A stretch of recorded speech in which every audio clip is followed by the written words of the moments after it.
Welcome everyone, Costine here with a discussion about the Dark Elves in Total War Warhammer 3 Immortal Empires.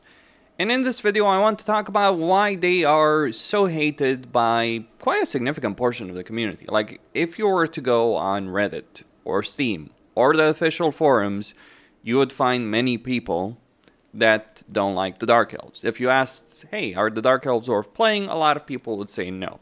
Now, I think it is a perception issue, far more so than actual issues. That said, did the Dark Elves have issues? Absolutely. But I've put them in S tier in a lot of my race rankings for good reason. Because for me personally, what I think makes a race good, and keep in mind, a race is different than the Legendary Lords in their campaigns. That is one area of weakness for the Dark Elves. Just going to talk about that in a moment. But in terms of the race, like, it's phenomenal. Like, you get a race that has good growth, good control over their provinces, especially if you're playing Mother Marathi over here. And you get one of the highest levels of income from regular settlements of any faction flat out in the game. Because you can get up to 700 income from your main economic building. And then you can increase that even further with the Black Roads. So it's not necessarily that significant. It's more of a campaign movement reach benefit really with the Black Roads. But you absolutely do gain a huge amount of economic power. Then we got to talk about the army roster. Things like Dread Spears, Black Arc Corsairs, which you can actually get from a Black Arc at tier 1. And a lot of heroes and hero capacity is really powerful. Like increasing master capacity at tier 2, getting Death Hags at tier 3, getting Sorceress capacity at tier 3, and even K-Knight Assassins for every other campaign except Marathi, though you're not really going to miss them that much in Marathi's campaign. You might miss them more in other campaigns if you didn't have them at tier 3, but you do have them at tier 3 in every other Dark Elf campaign. It is one of the downsides, if you will, of Marathi's campaign, though it really is not that relevant. And regardless, you actually do start with the K-Knight Assassin, interestingly enough. Regardless of that. So the unit roster is good. The economic potential is good. What are the issues? Why do people hate them? Well, let me discuss the issues as I see them, and then talk about why people hate them. So, in terms of unit roster, it's certainly powerful, but there's also a bunch of stuff that you really don't care about. And I'll be honest, like, the tier 5 units aren't necessarily the most exciting stuff. Like Harganeth Executioners for tier 5 infantry just don't work quite as well. Black Guard of Nagaron, tier 4... Again, like, just lacking certain things. Like, basically, when you're playing a Dark Elf campaign, you'll start recruiting Dread Spears and Black Arc Corsairs and Dark Shards fairly early on, and you never will stop. And even when you can get more units, like, the cost is so much greater compared to the previous tier units. You gotta ask yourself, is it worth it for me to get a bunch of, like, Black Guard and Nagaron and Cavalry? That is significantly more expensive, or Black Dragons, or is it worth it to just get another army of Black Arc Corsairs? And usually that choice will basically be, yeah, another army of Black Arc Corsairs is better. So there's certainly a lack of army variety. Though I would certainly say this applies to elves in general, not just like Dark Elves, but also Wood Elves and High Elves. Like, you look at Wood Elf campaign, do you have any reason to recruit anything other than, let's say, Glade Guard, Deep Wood Scouts, and Treekin? No, and it's kind of a shame. They have a good infantry roster. You look at, so Wood Elves have that problem, which does make them boring. High Elves also have that problem in the sense, like, yeah, it's very efficient to recruit a bunch of Spearmen and Archers with Light Armor. And look, later on you might get Silvern Guard and Sisters of Avalorn, so you switch from using 2 units to using 2 units. Really exciting there. So that is certainly an issue that I do agree with. Like, a bunch of people do recruit Shades. They do have a good auto-resolve. Though, honestly, Dark Elf armies have a really good auto-resolve in general, like, inherently. Like, you want to play a race that... It's not the most broken auto-resolve. It's not Warriors of Chaos auto-resolve, but it's still a phenomenally good auto-resolve. Other issues... The lack of variety in Legendary Lord campaigns. Basically, Marathi is better than everyone else. Like, the only free campaigns I would say that are worth playing because they're interesting are Marathi, Malekith, and Loki. Or Malekith is certainly way, way lower than the other two. Hellebron's not great. Malice Darkblade is not great. And by the way, those are both paid DLC campaigns. I think we're seeing a theme there. Rakarth Serling is not great. So even though you have quite a few campaigns, they aren't necessarily so unique compared to one another. And they do share a geographic area. 3 of them do share a geographic area in Nagron, even if they're farther apart. Like Morathi is farther apart than the other 2. But you can have campaigns like literally right next to each other. You look at Karl Franz and Elspeth in 5.0. Yeah, they don't play in the same way at all. Very different campaign play styles. So that is an issue. And then you add Gelt, who can and should go back to the Empire. Again, very different play styles. So that is absolutely an issue. That does, from my perspective, reduce replayability. Because while I absolutely love playing Morathi's campaign many times, and I have, I can't say I'm that excited in any other campaign except Lokir. But Lokir is like fun for like the first 30 turns. Another strength that I do wish to mention with regards to Dark Elves is that, like, if anyone tells you Dark Elves are boring, that's an argument that is acceptable. Though I think I think you will have a lot more fun than some people would like to believe. But one particular strength is that the vast majority of factions in the game do dislike you, but they only dislike you to like either minus 10 or 40. Very, very few factions dislike you more than that. The only major exception is the High Elves, which, yeah, you have to defeat anyway for victory conditions, so do you care? Not really. So, lots of strength, economic strength, growth strength. And then we gotta talk about the slave system. This is the reason a lot of people dislike the Dark Elves, like the slave system. I mean, another reason you could say that people dislike them is like the lore choices feel bland. Like, basically, Dreadlords with sword and shield versus Dreadlord with crossbows are the best choice. Supreme Sorceresses, you could argue, oh, having a Caster Lord is good, but you don't need a Caster Lord when you increase mage capacity at tier 3. Maybe 1 or very, very early on, but honestly, it's just better investing in a Dreadlord because, like, both Dreadlord variants are going to ultimately get the Black Dragon. They're the only ones that can get the Black Dragon. Things like Aristocratic Name of Power. The difference between these two is like that Silver Shield. The male Dreadlord is a hybrid lord, so he gets a ranged attack, even while mounted on a Black Dragon. And you also get the loose ability, which gives reload skill to units. Whereas the female Dreadlord, she gets strength for spite, so you're looking at melee attack, base weapon damage, Silver Shield, but yeah, you don't have that range attack. Personally, I go with female Dreadlords for every army, effectively. I don't see a reason to bother with the male Dreadlords. The only other lord choice you'd be encountering would be the Black Ark leaders. It is interesting to know, though, you don't have global recruitment, you have Black Ark recruitment. It's got pros and cons. Like, if you do have significant benefits in an area of influence, but you are certainly going to do a lot better near the coastlines versus inland. Though that is fairly thematic, because that's really how Dark Elves are in the lore for the most part. They're not known for fighting as many land wars deep in in territory. Like, mostly, if they're fighting deep inside enemy territory, they're doing it in Ulf 1. Like, they're raiders, they're pirates, they're slavers. That's what the Dark Elves are in the lore. They tame beasts, they raid the coastal regions of the Empire and all that for the most part. And occasionally Malekith decides that he's going to go for the 101st attempt to try and conquer Ulf 1, usually failing for one reason or another. Successful failure. That is what Malekith is. And I say successful because the end times made him successful. And he's a god in Age of Sigmar. Yeah, that a very silly one, I should add. Anyway, the main reason a lot of people dislike the Dark Elves, the main reason a lot of people hate how they are, comes down to the slave system. Now, let me explain what the slave system does in Warhammer 3 at the moment. Keep in mind that it used to work differently when Immortal Empires came out. But here's how it works. You fight battles for slaves. That's the principal way of gaining them. You also gain some slaves from ports. You do gain some from heroes. So like a Canaanite assassin will generate a couple of them.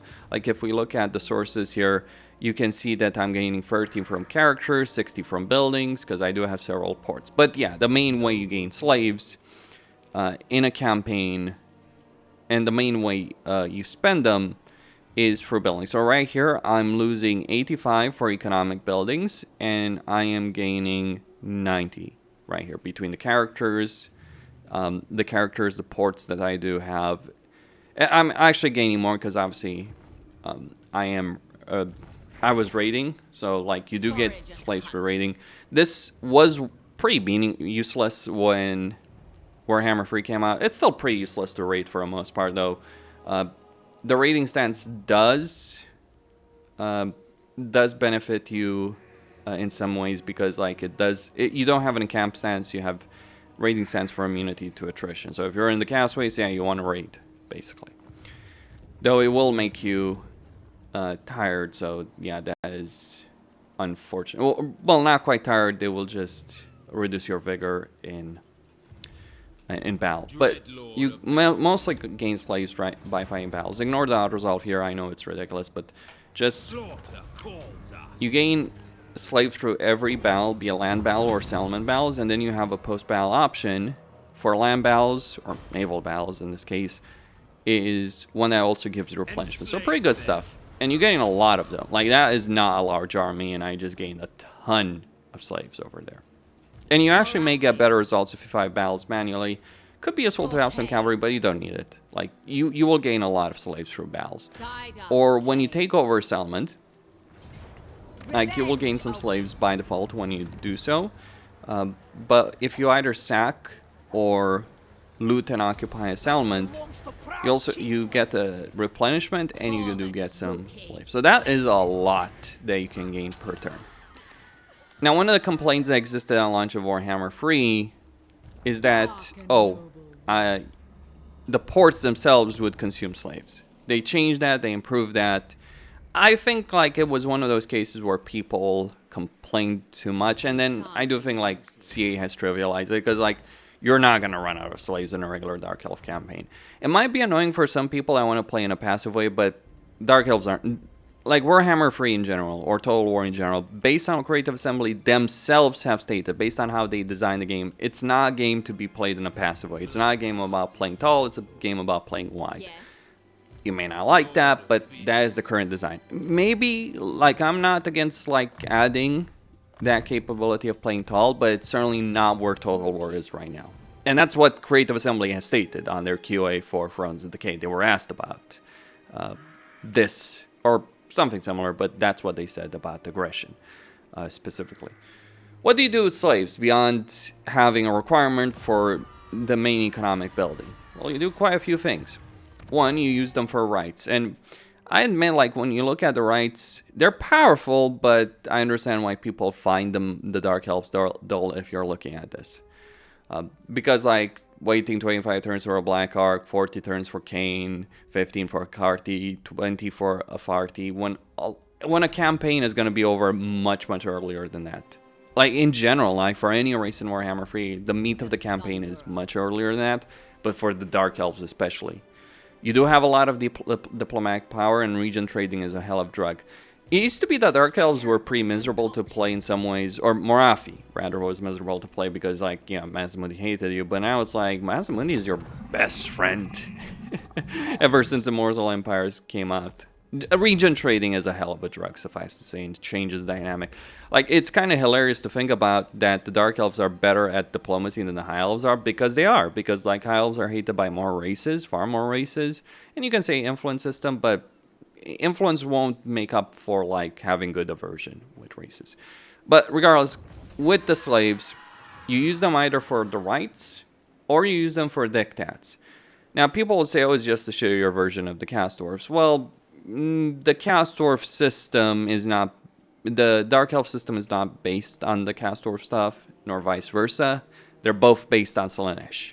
So, like, the dictats are an Akari mechanic that was introduced when Realms of Chaos came out, if I remember correctly. Certainly, it has been something like Slaanesh had before Immortal Empires came out, regardless. Pretty sure it was there at launch. Though I didn't really bother with any of the demons when Realms of Chaos came out. I just had a good, quick look at them and I said, no, I am not playing them. They're all crap. They still are. Except Nurgle. Nurgle is in a good position at the moment. Or a better position, regardless. So you get the ability of printing money every turn, 1,500 gold, similar with Cast Dwarves. You get 50 growth for 5 turns, though you can't use other dictats, or 10 control. And you can't use other dictats while this is active. This is very similar to Cast Dwarves. They're both using the same baseline mechanic. The difference with Cast Dwarves is you have a fancy menu for that. Personally, I don't much care for it. Like, I admit, like, I don't, like, I understand why we have the labor menu, but, like, I like it. I do like the Cast Dwarves. I like them a lot. They're an S tier race as well. They're very exciting to play, but, like, constantly managing labor, it's less exciting than you might think.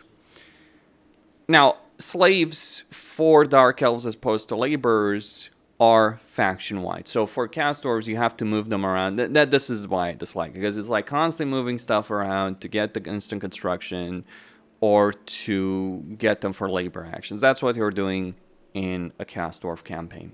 And yeah, it's tedium from that perspective. I like a lot of things about the Cast Dwarves, and it's certainly very powerful, but that's tedious. Not as bad as you might think, though, but still can be a bit tedious. Whereas for Dark Elves, it's just pure global benefit. And the final thing that you do get that is very significant, instant construction. The higher the tier of the building, the longer it takes to construct, the more you're going to have to slaves you're going to have to spend. So this particular structure will be 900. Now this is very significant. You already have a race that has hero capacity early on. You do have a race that can get a lot of really good units early on, has a huge amount of economic potential, can literally print money under campaigns, can get a ridiculous level of growth. Because, like, you don't just have, like, a growth dictat, you have a growth freaking commandment as well. Usually you'll probably want to go for demand highborn's hostages, but yeah, you can improve this. And you also get 10 growth for the very first research you will pick up, and 1 control. It is just 1 control. You might think that's not much, but, like, honestly, if you're not, like, you don't want to keep a lot of slaves, you want to use them. That's what incentivizes it, because the more slaves you have total, the worse your control is. So the game is basically saying, use them. Don't just sit on them, don't just have them. Use them. Now you might say, oh, I could run out of them. You have to screw up in a major way. Like, 1 turn, like 1 single battle, 1 turn for a tier 1 settlement, if you have a full stack, may be enough to replenish all your saves. Now, granted, I do have Sacrifice of Cain enabled, which does increase casualties captured post-battle, so that's the reason I got as many as I did, but even without it, I'd still be getting enough for a lot of turns over here, because I'm like using, like, you look at the situation here, I'm only losing 85. You will spend a lot more for instant construction. Okay, so all of this sounds powerful, you might say. Why do people hate the Dark Elves? Or why do they hate this particular mechanic? The answer to that has to do with Warhammer 2. And there are certainly some people who, especially when Immortal Empires came out, and even to this day, who are like, oh, Warhammer 2 was a better game. I don't agree necessarily with that sentiment, but I can understand where people are coming from. Though I think it's worth remembering that Warhammer 2's Immortal Empires launch was a mess. It took almost 2 years from the launch of Warhammer 2. Not 2 years since the launch of Mortal Empires, but 2 years in total to get the Potion of Speed patch, which vastly improved end turn times. Until that point, I didn't even bother. Mortal Empires was a freaking miserable experience with those end turn timers on a good computer. But the way slaves worked, and this is the core of the issue for a lot of people, the way slaves worked in Warhammer 2 is you still had an indication of how many you had total, but they weren't a global resource. You would have to choose in which provinces you could send them in. So you could spread them across your empire and concentrate them in a single province.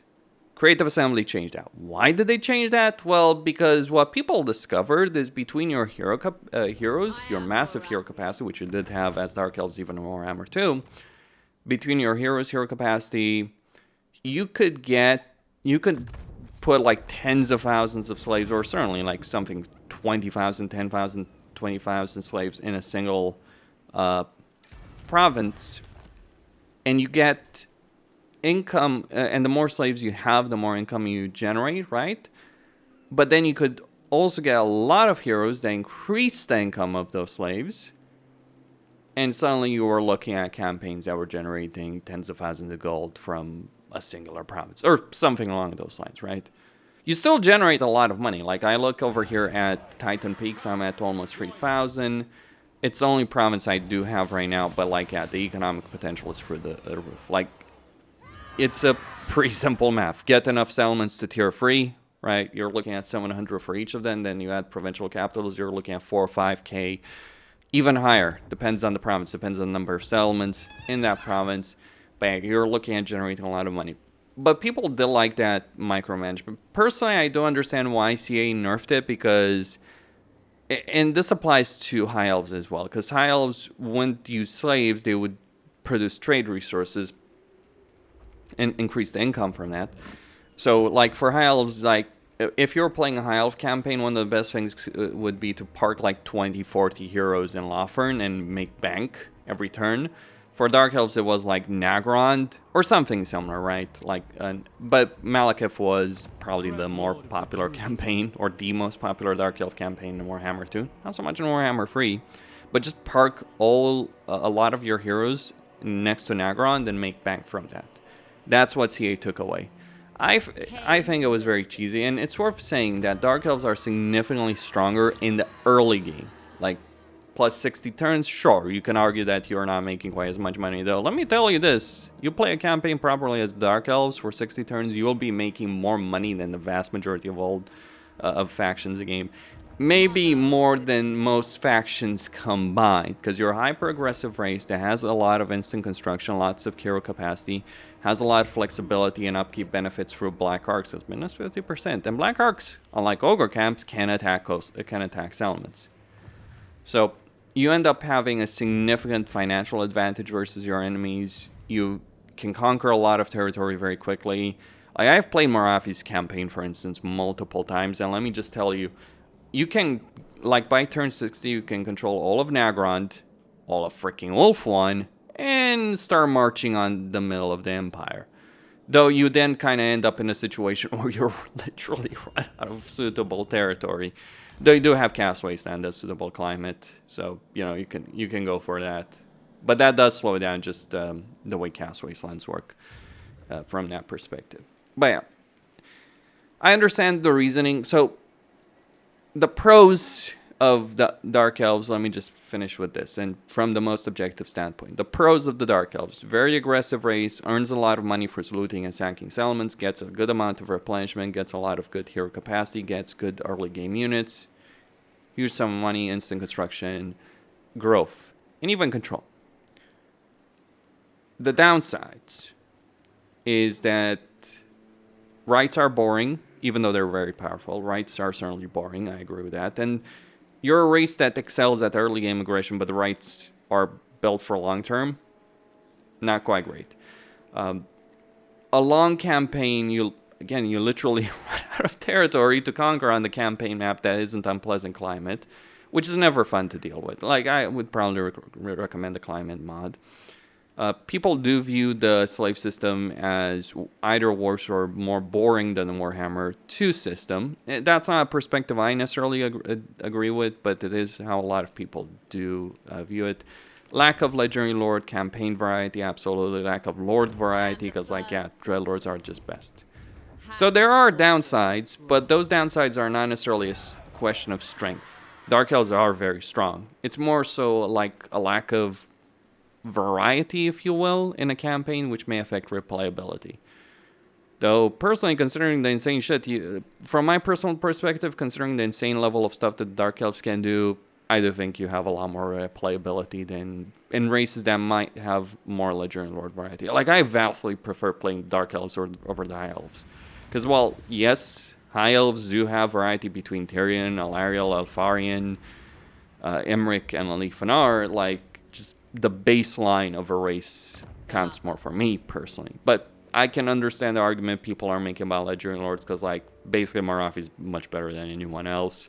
Locator's good for the early game, Marafi beats the crap out of him, and so it's like you just come to a point realizing, okay, what's your favorite campaign? Just play that again and again. So that is an issue in terms of replayability. Absolutely. Agreed with that. But I really do think it's more of a perception. And also it's people, and if I want to be less generous with it, it's people complaining that Dark Elves are no longer able to abuse their economy as much as they were able to in Warhammer 2. That's my view on this subject. Let me know what you guys think about this. I do certainly think they could use more campaign variety. Like, if the campaigns were more unique, with more unique mechanics, it would be great. I think the slave mechanic works a lot better than people think it does. And one of the things I actually dislike about, like, Radius and SFO, actually, like, it does feel like those games, like, they're far more generous, and the baseline system is incredibly generous to you. It's like even if you literally run out of slaves in a campaign, it's like, oh great, my economy has gone kaput. No, your economy has gone from 700 from each structure, and likely what happens is not all your settlements are necessarily going to go down, but no, you've gone from 700 income to 200. How horrible. Like, 200, by the way, is something many races have at tier 3. Just gonna point out, there are actually quite a few races that generate even worse than 200. So 700, yeah, it's one of the highest. I think Bretonia gets more, but they do have to worry about the peasant economy aspect. And also, you still have the upkeep benefit of the Black Arcs and the flexibility there. I wish we could get more Black Arcs in other campaigns except freaking Lokir. Like, just being able to get them faster, because that would be fun. So yeah, there are certainly issues in terms of, like, the enjoyment level, but in terms of racial design, like, it's more of a balancing issue and campaign variety issues. Like, I feel the Legendary Lords need to be reworked. I don't think the race needs any significant improvement. Well, maybe some units. Like, this is generally a race where if you added more units, it would be better for it. And you don't have to rework. Like, that's what CA was trying to do with Shadows of Chains. Like, oh, let's just add a bunch of units, lords and heroes, and fill up their rosters. Yeah, but the races were crap, except Cafe. And they fixed nothing for them. That's the problem. They could get away with that with Dark Elves. Maybe they shouldn't. I'm not saying, like, I would never say no to a rework, though. Because, like, there's always ways creative someone might surprise you in making races even better than they are. Like, this is the thing I wish to stress out. Regardless of how you feel about all of this, there is, or for any other race, regardless how much you like it or dislike it, there is always room to make things more unique, more interesting, more exciting. Like, accepting the status quo is like, no, we want progression. That is my perspective on that. Christine, signing out.